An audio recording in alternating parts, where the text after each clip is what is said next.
টেকনাফের সাবেক OC major Sinha হত্যা মামলায় সাজাপ্রাপ্ত আসামি প্রদীপ কুমার দাসের ফাঁসি কার্যকরের দাবিতে চট্টগ্রামে মানববন্ধন করেছেন কক্সবাজারের ছাত্র জনতা।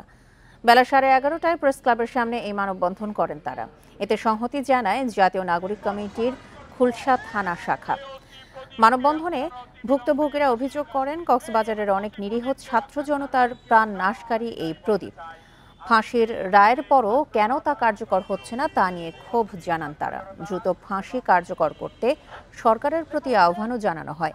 একই সাথে কারাগারে ওসি প্রদীপ নতুন কোনো ষড়যন্ত্র করছেন কিনা সেদিকে নজর দেওয়ারও তাগিদ জানানো হয় মানববন্ধনে। সরকার কেন তার মৃত্যুদণ্ডের আদেশ কার্যকর করতে গিয়ে গড়িমসি করতেছে, এটার জন্য আমরা এই রাস্তায় দাঁড়িয়েছি। অনতিবিলম্বে ওসি প্রদীপের রায় কার্যকর করে তাকে ফাঁসির কাস্টে ঝোলানো হোক। এরকম পুলিশ লীগের যারা কর্মকর্তা ছিল এবং যারা এখনো এক্সিস্টিং আছে, এদের উপযুক্ত শাস্তি হোক।